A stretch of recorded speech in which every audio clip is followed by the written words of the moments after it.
हम जो आज घर में काढ़ा बनाने वाले हैं, ये गले का दर्द, खांसी, जुकाम, बुखार, सिर का दर्द और अगर आप में कोरोना के लक्षण है उसमें भी ये काढ़ा बहुत लाभदायक है। ये आयुष मंत्रालय के द्वारा वेरीफाइड है।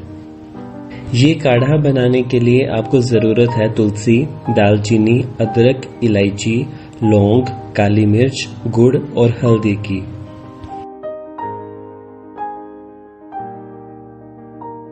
सबसे पहले पानी के 2 गिलास लीजिए। जब आप इसे 10 से 15 मिनट तक अच्छे से बॉईल करेंगे तो ये 1 गिलास तक ही रह जाएगा।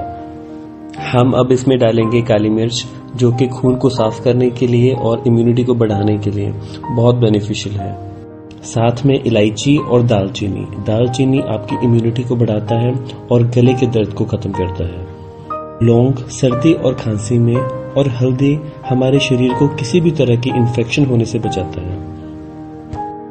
गुड़ के साथ अदरक डालेंगे, जो कि इम्यूनिटी बूस्टर है, इन्फेक्शन को खत्म करने में और कोल्ड और कफ में बहुत लाभदायक है।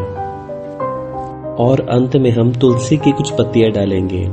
ये सर्दी, खांसी, जुकाम से लेके किसी भी तरह की इन्फेक्शन को होने से बचाता है।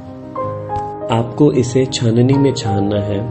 बने हुए काढ़े को कम से कम 1 हफ्ते तक सुबह शाम तक पिए।